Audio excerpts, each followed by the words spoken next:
Hello, everyone. Welcome back to the Maranatha Global Bible Study on the book of Revelation.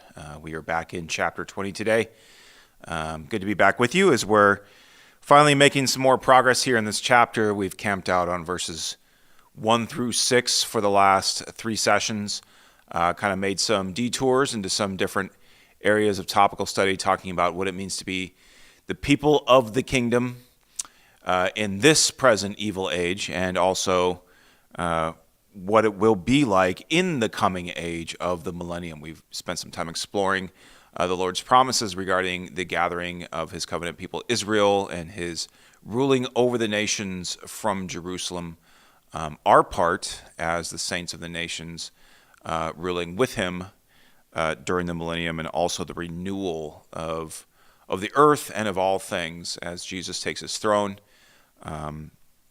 in the city of David. So today we want to finally kind of move along here from verses 1 through 6. We're going to camp out in verses 7 through 10 today, talking about an interesting topic, I think, one that isn't often explored and that we don't have much detail about. So unfortunately, there is some conjecture in this session, but also a lot of solid Bible teaching as we do our best to glean what we can out of these verses regarding the last rebellion of Satan and those who follow him at the end of Jesus' millennial kingdom, the end of the 1,000-year reign of Christ.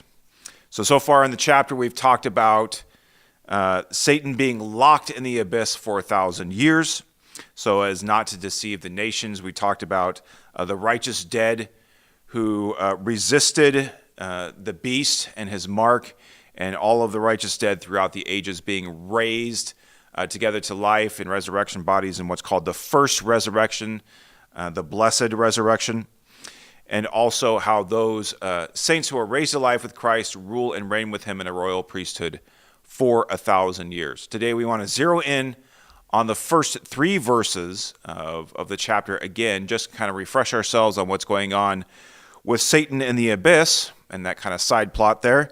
And we're going to pick it back up again at the end of the 1,000 years in verse 7. So again, starting with verse 1, I'm going to read the first three verses and then I'll skip ahead. Then I saw an angel coming down from heaven, holding in his hand the key to the bottomless pit, or the abyss, and a great chain. And he seized the dragon, that ancient serpent who is the devil and Satan, and bound him for 1,000 years, and threw him into the pit, and shut it, and sealed it over him, so that he might not deceive the nations any longer, until the 1,000 years were ended. After that, he must be released for a little while. Skipping ahead to verse 7. And when the 1,000 years are ended, Satan will be released from his prison, and he will come out to deceive the nations that are at the four corners of the earth, Gog and Magog, to gather them for battle. Their number is like the sand of the sea. And they marched up over the broad plain of the earth and surrounded the camp of the saints and the beloved city. But fire came down from heaven and consumed them. And the devil who had deceived them was thrown into the lake of fire and sulfur where the beast and the false prophet were, and they will be tormented day and night forever and ever. Wow. Interesting story here. So let's do like Tears for Fears and break it down again. Any of you between the ages of 40 and 60 will get that. If you don't, you might have to Google it. There are 7 observations as I was going through this passage that I made. You may be able to make more. That's great. If you do, go ahead and comment on YouTube and let us know what those things are. I'd love to interact with you there. Most of you, some of you not so much. But starting with our first observation, and this is kind of the obvious one, the overarching one, and that is there will be one final rebellion against King Jesus and his people at the end of the millennial kingdom. For most of this study, we've been focusing on the conflict between the beast and the people of God before the return of Jesus, before the beginning of that millennial kingdom. But here what we read is at the end of that 1,000 years, there will be another brief conflict. And in some ways, it looks like the first conflict, although we aren't given many details about it. And this has led to some confusion about the millennial kingdom that perhaps either Joel or I will cover in a future session in the different systems that interpret the millennial kingdom of Christ, premillennialism, postmillennialism, and amillennialism. I'm not going to get into those today. I'm going to presuppose our premillennial position today and say that we believe the millennium is yet future. And so therefore, at the end of that 1,000-year reign of Christ, there will be yet another brief conflict between Satan and those who he deceives from the nations that come against Jerusalem for one final battle. Not much of a battle, but I guess you could call it one. So that's the first observation, is this is a separate conflict between Satan and those who he deceives and the people of God after the millennial reign of Jesus. Observation number 2, this rebellion begins when Satan is released from the abyss, quote, for a little while, end quote, as it says in verse 3 of this chapter. And that's recalling verse 7, and when the 1,000 years are ended, Satan will be released from his prison. So, important to point out here that Satan doesn't break out. He doesn't somehow push through the seal of the covering over the abyss and break out of his prison. He is released. It says that he must be released for a short time. We'll talk about what that must means a little bit later in the session, but for now, we just want to make the point. He's not breaking out. He's not sneaking out. Somebody isn't coming along and letting him out against the Lord's will. The Lord is allowing him to be released for a short time at the end of the 1,000 years. And this is in keeping with the pattern of the book of Revelation, going all the way back to chapter 6, when the rider on the white horse, who we determine to be the Antichrist, the beast, is given authority over the nations. He's given authority from the throne of God. So as always, Satan does not act on his own authority. And his minions, the powers of the air, and his human puppets, the Antichrist and the false prophet, do not act on their own authority. They are given authority, temporary authority, limited authority by God himself. And this is one of those difficult things to understand and to accept when we're considering what they are allowed to do and the effects that their plots and devices and actions have on humanity and on the earth. It's hard to reconcile the fact that it is God who is allowing them to do it, that God is the one giving them the authority. And that might be a good topic for us to revisit again. We've already discussed it once at the beginning of the study, but it might be good for us to revisit again at the end of the study. Why does God give Satan authority to do these things on the earth? For now, I just want to make the observation that this is true. He is giving Satan this authority. He is the one releasing him from the abyss and allowing him to roam the earth to instigate one more rebellion against God. Third observation, Satan is allowed to, quote, deceive the nations at the four corners of the earth and, quote, gather them for battle. Verse 8, and he will come out to deceive the nations that are at the four corners of the earth to gather them for battle. Their number is like the sand of the sea. So not only is Satan released in order to roam the nations and to begin deceiving men and women again, but he's given broad authority over the four corners of the earth. This isn't just a region. This isn't just the area around Jerusalem. This isn't just 2 or 3 people groups. This is broad global authority that he is given. And with that authority, he is able, with his deceptive wiles, with his craftiness, to deceive a great number of mortal people. Remember, at this point, on the face of the earth, you have both immortal resurrected people ruling and reigning with Christ. Those are people he cannot corrupt. But you also still have mortal people left on the earth. There's a remnant of humanity, although small, that survives the Great Tribulation into the millennial kingdom. And we talked last time about how, with the absence of war and disease and the partial removal of the curse on creation, to allow for extended lifespans once again, what might look like pre-flood lifespans of 900 to 1,000 years for mortal people, that we would begin to see the earth repopulating very quickly. All of those events, both natural and man-made events that limit the human population, will be partially or fully lifted during the millennial reign of Jesus. And so humanity goes from, as it says, being like precious stone on the earth, very few mortal people left after Jesus is done judging the nations. We once again see this large population on the earth, this reconstituted, recovered global population by the end of the millennial reign of Christ, such that the enemy is able to build an army that it says is uncountable, innumerable, like the sand on the seashore. So just imagine this for a minute. The enemy goes out into the nations. We don't know for how long of a period this is, and begins provoking mortal humanity.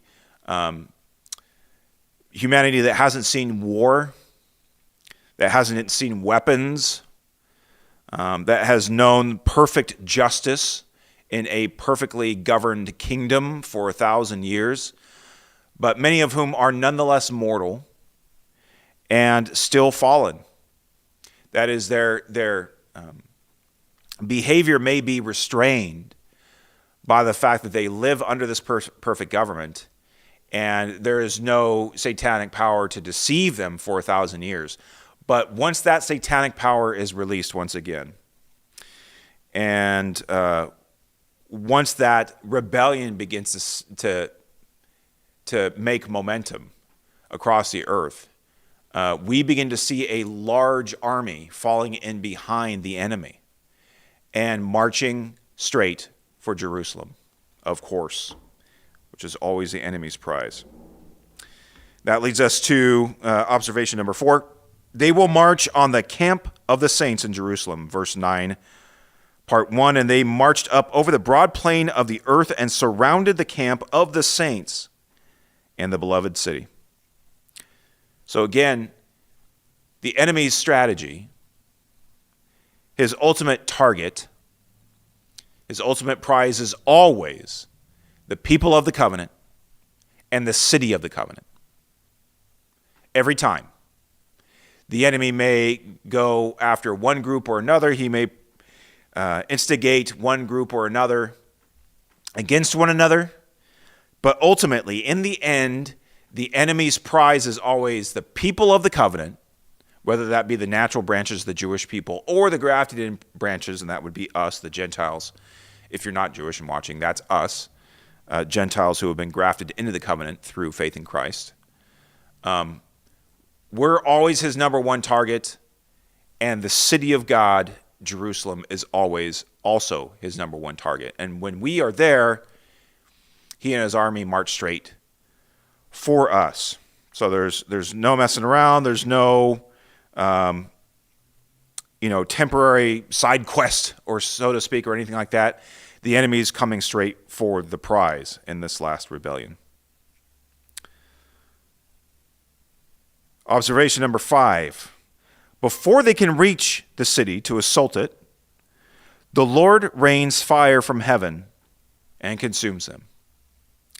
This is not a successful invasion.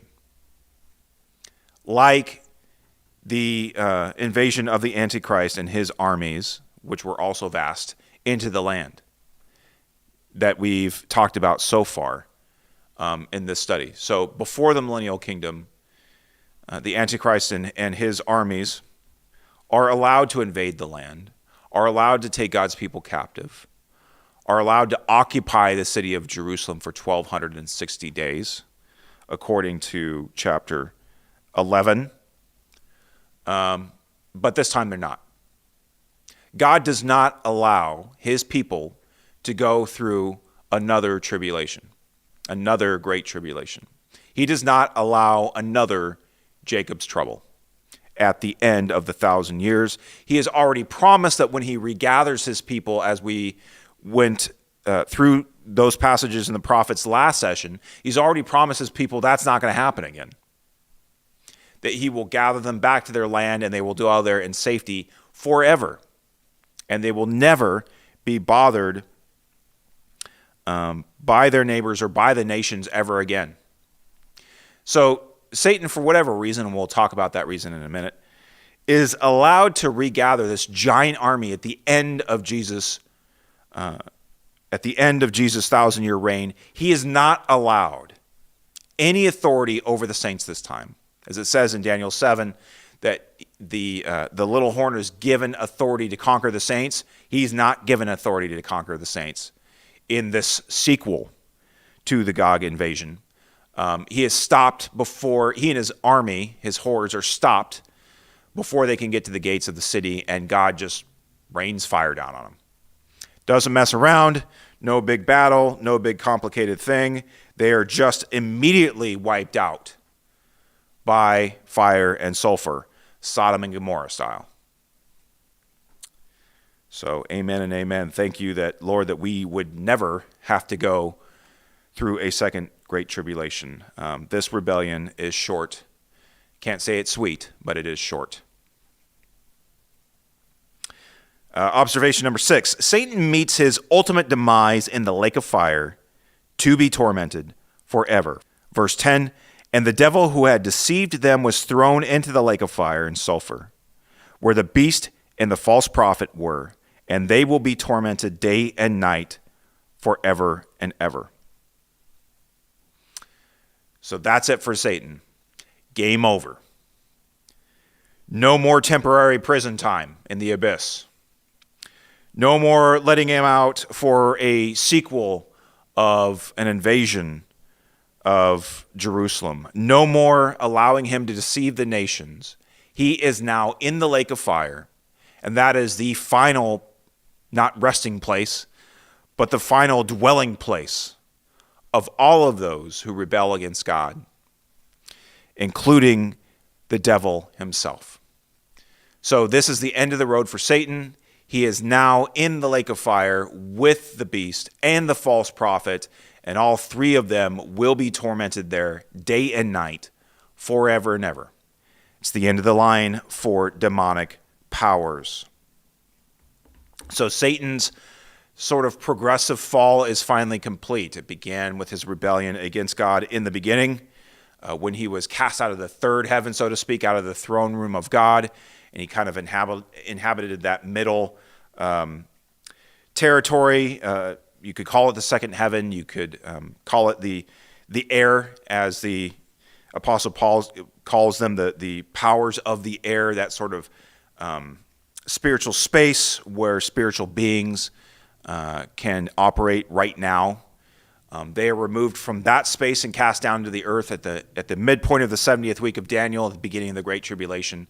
They lose all their authority in the spiritual realm and are cast down to the earth, but they're given great authority on the earth until the return of Jesus and the death of the Antichrist and the false prophet, where Satan is cast down in the abyss. So he's been progressively cast out lower and lower and lower until he's in the pit. He's temporarily allowed to return to the earth to provoke this final rebellion, but then at the very end, he's cast out before he can achieve his goals of invading the city again, into the lake of fire. And that's all she wrote. The fat lady has sung, "The devil is dead." Ding dong, the devil's dead. Amen. All right, observation number 7. Here we're backing up a little bit into the middle of verse 8, where John refers in his narrative to this horde that's marching on Jerusalem as Gog and Magog. That's an interesting description. And it might lead one to believe, and has led many to believe, that John is linking this final rebellion with the events described in Ezekiel 38 and 39, the Gog war, in which Gog and his armies from four nations that are on four sides of Israel invade the land of Israel at God's provocation. And has led others to conflate all of those events, to say that this final rebellion of the Antichrist comes at the end of the 1,000-year reign of Christ, Jacob's trouble, the Great Tribulation, and not at the beginning. Okay? So today we're going to talk about a few reasons why we believe that this reference to Gog and Magog is not the same as the Gog of the land of Magog war described in Ezekiel 38 and 39. Really briefly, I'll quote Ezekiel 38, verse 2. This is the Lord speaking to Ezekiel, telling him what to say to Gog. And this is how he addresses Gog. He says in verse 2, "Son of man, set your face against Gog of the land of Magog, the chief prince of Meshech and Tubal." So here you've got a very specific reference to a specific king who is king over a very particular territory and chief prince of particular cities. And if you've watched any of Joel's teachings on Ezekiel 38 or 39 or read Mideast, you know that most scholars will identify the land of Magog as being within the territory of modern-day Turkey, either in Anatolia, which is central Turkey, kind of the heartland of the Turkish people, or possibly Lydia, which is the western part of Turkey. In the New Testament, Sardis, one of the churches that Jesus speaks to in the first 3 chapters of Revelation, is the capital of what was then Lydia, which some scholars have identified with Magog. So either way, we're talking about is a very specific territory in the modern nation of Turkey today is Magog, and a particular king named Gog being king over that territory. John's reference to Gog and Magog in Revelation 20, verse 8, is more generic. He's speaking about the nations gathering against Jerusalem, saying, quote, "And he will come out to deceive the nations that are at the four corners of the earth, Gog and Magog, to gather them to battle." So we're not talking about a king named Gog from a land of Magog. We're talking about nations from the four corners of the earth around the globe being referred to as Gog and Magog. Not Gog of the land of Magog, but Gog and Magog. So this is a much more generic reference that John is making. And yes, he is making a connection, obviously, back to Ezekiel 38 and 9, but not in the sense that he's saying this is that. He's not directly identifying this rebellion as being the events of Ezekiel 38 and 39. He's using the language of Gog and Magog, not Gog of the land of Magog, to identify this final rebellion as yet another attempt in the spirit of Gog, symbolically in the spirit of Gog, to march on Jerusalem and conquer God's people. This is incidentally not the first time that John has used this method of connecting very specific events with more general symbolic concepts in the book of Revelation. Another example of this takes place in chapter 11, verses 7 and 8. In reference to the two witnesses who are prophesying in Jerusalem and who we would say at the end of the Great Tribulation are overcome by the Antichrist and killed and then resurrected in the city. Verses 7 and 8 of chapter 11 say, "And when they," that is the two witnesses, "have finished their testimony, The beast that rises from the bottomless pit will make war on them and conquer them and kill them, and their dead bodies will lie in the street of the great city that is symbolically called Sodom and Egypt, where their Lord was crucified. So notice there, in referring to the city of Jerusalem while it's under occupation by the Antichrist and his forces, John refers to the city of Jerusalem where Jesus was crucified, so it's clear which city we're talking about here, as Sodom and Egypt. And he even uses the phrase symbolically is called Sodom and Egypt. So it's not that we literally call Jerusalem Sodom, or literally call Jerusalem Egypt, or that it will ever be literally called that. He's relating that language to the city as it exists under the Antichrist's occupation.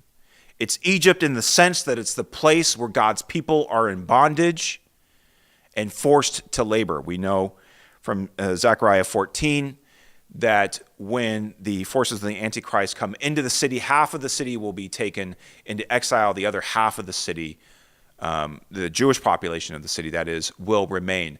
And we can only imagine what kind of slavery will exist for the Jewish people during that time. It will very much be like their time in bondage in Egypt under Pharaoh. Also, Sodom, while the city is under Antichrist's occupation, the city is wicked as if it were Sodom. So here again, John is using these phrases, these names of places, to refer symbolically to what's happening in Jerusalem at the time of the Great Tribulation. In the same way, in chapter 20, when referring to Satan's final rebellion against the Lord and his people, where he's going out to deceive the nations and raise a great army that will come against Jerusalem, much as he did at the beginning of the Great Tribulation under the man Gog of the land of Magog. John connects those events back to the language of Ezekiel 38 and refers to that great horde approaching the city as Gog of Magog, in a symbolic sense, much as he did in chapter 11 with Jerusalem. I'll go even a little bit further, and this is speculation. Unfortunately, with very brief passages like this that we aren't given many details about, sometimes it's not wrong to speculate, but I will call this out as speculation, that during this final rebellion, there could actually be a revival of the name and of the spirit of Gog. That these people may actually be marching in the name of Gog and Magog. There may be sort of a revival of the spirit of Gog, and they may be marching under the banner of Gog and Magog. So there may be a literal sense in which Gog and Magog enters into this battle, and that these people are sort of reviving his name, which seems kind of crazy because you would think, well, but don't they know that Gog was defeated? I mean, don't they know what the end of Gog was when Jesus came and killed him with the breath of his mouth and buried him in a common grave? I mean, as we talked about in the previous session, you'll be able to, in the kingdom, go to the burial place of Gog and his hordes east of the sea and see where they were all buried. Why would anyone be crazy enough to lead a rebellion in the name of Gog at the end of the 1,000-year reign of Christ? I can't speak for why people do things, only that, remember, they're under satanic deception. And the enemy is very crafty, and he knows how to put a thing in our minds and convince us that this time it will be different. Who knows what the world will be like after 1,000 years of peace and tranquility and perfect government. There could be incredible technology at that point. And the enemy could convince the mortals who are left on the earth as he's deceiving. There may be human leaders that rise up on behalf of Satan to deceive the nations. And they may say, but this time we have the technology we need, or the ability that we need, or the numbers that we need to be able to conquer the city. So we're going to finish what Gog started. We're going to go in Gog's name and finish what he wasn't able to finish. And that is the final defeat of King Jesus and his people, and the extermination of God's people, and the end of the covenant. In fact, we see something very similar even today on Western university campuses and in the streets of Western cities, where people are invoking the name of Hitler against Israel and the Jewish people. This is not anymore just some fringe group of skinheads out in Idaho. Sorry if you're from Idaho, or some other place, in Europe. These are people out in the street who would call themselves liberals and progressives, invoking Hitler's name, alongside Muslim people in the Middle East. Now, if you're my age, late 30s, 40s, 50s, 60s, when you grew up in school or in your families, the most evil person that had ever lived in the history of the world was Adolf Hitler. And he did the most evil things that any person had ever done in starting a war that killed 20 million people, and committing the Holocaust that killed 8 million people, 6 million of them Jews. There was no doubt in anybody's mind, if you asked who the most evil person was that had ever lived, it was always Hitler. And again, you might have these sort of fringe skinhead type groups that would, do the white power thing, that would do the Nazi salute or have a swastika flag. But you never saw people out on the streets marching openly in different sectors of society invoking Hitler's name. That just didn't happen until very recently. And you would think to yourself, well, don't these people know what happened to Hitler? Hitler was defeated. Germany was devastated. All of Europe was devastated, but Germany was devastated and divided. You ask the average German person today, what are your thoughts about Adolf Hitler? 99% of the time, you're not going to get a friendly answer. So how in the world could the enemy deceive people today, 2024, into believing that Hitler had it right and we're going to finish the work that Hitler started? How could you possibly do that? That is the power of demonic deception. That is the power of Satan's deceptive power. He's not dumb. He's not an idiot. He knows what works. And he is able to deceive us into believing foolishness. And we see yet another example of that here. Even 1,000 years of Jesus' bodily, visible reign on the earth from Jerusalem isn't enough to drive the seed of sin out of the mortal, fallen human heart.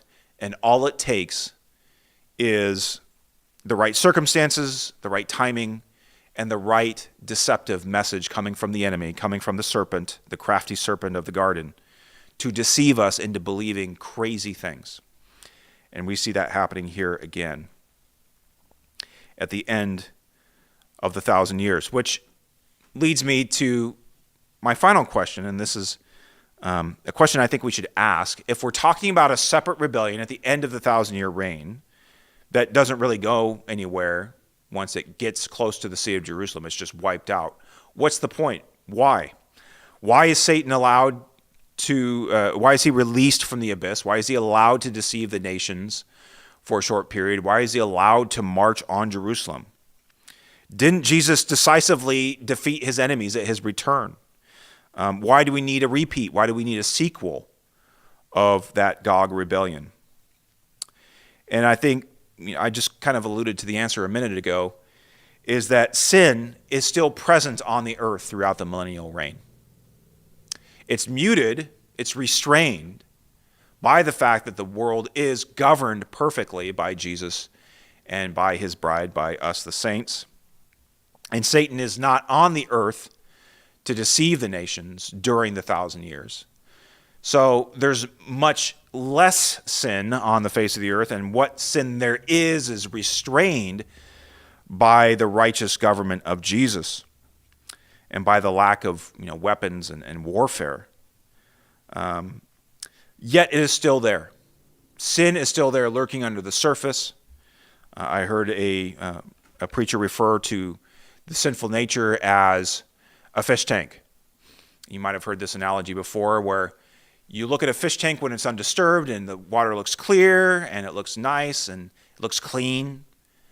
But if you bump the fish tank, what happens? All the sediment that's settled on the bottom floats up into the water, and suddenly the water looks dirty and cloudy. And so for 1,000 years, the nations have been like that undisturbed fish tank, and everything looks clean and clear. But Satan comes along like he does and bumps the fish tank, and all of a sudden, all that dirty sediment flies up into the air, and all that sin that's been lying dormant in the human heart for so long is once again awakened, at least in the mortals who are alive on the earth at that point. So not all mortals are redeemed. Obviously, there will be mortals who follow Jesus, probably many.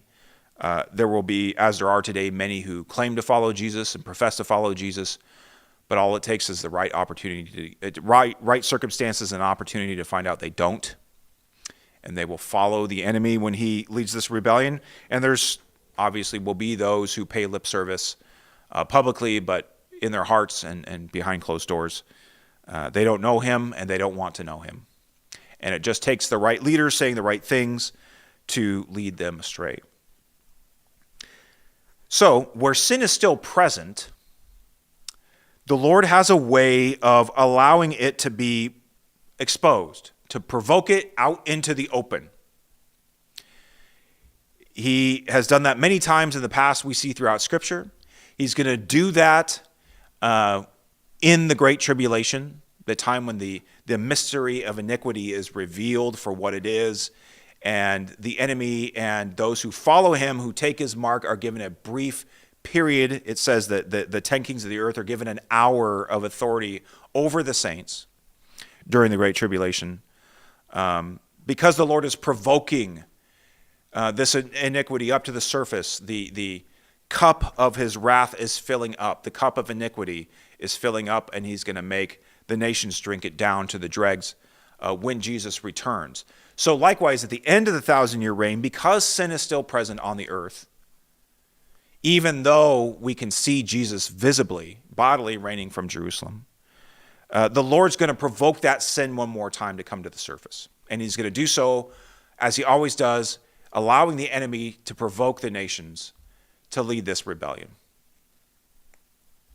And when this great horde, this great army comes to the gates of Jerusalem, he's going to deal with Satan and with sin once for all. We'll talk a little bit more about that in the next session for the great white throne judgment. But for today, making the point that once this great horde of an army is gathered together, once those whose hearts are still in rebellion against Jesus, still in rebellion against the covenant, still in rebellion against God,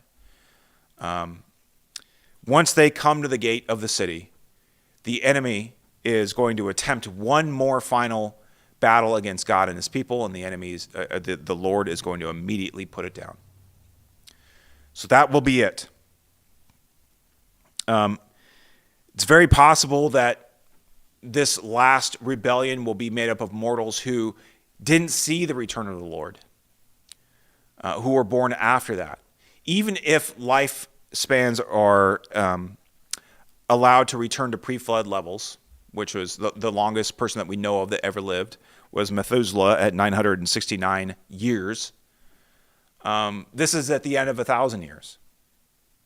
So even if you were a child when Jesus returned and allowed to survive into the millennium, which I believe mortal children will be allowed to survive into the millennium if they're surviving at Jesus' return,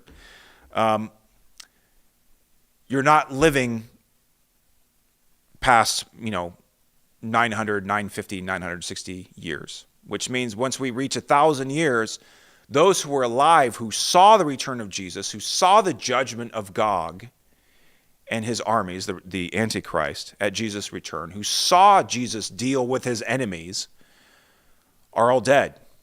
At least the mortals are. And we have this new generation of mortals who has arisen since then, who didn't see those events at the beginning of the millennial reign of Christ, who are now provoked into this rebellion at the end of the 1,000-year reign. And we've, once again, seen this throughout history, that once events pass out of living memory, often the next generation that arises is very vulnerable to commit those same sins, to repeat that same history. And again, we see that happening right now. World War II and the Holocaust is passing out of living memory. Those who can remember those events, who saw the camps with their eyes, who lived through those things, are dying out quickly. And we see a new generation arising who is threatening to repeat that same history on a much bigger and more devastating scale. So I would apply that same principle here.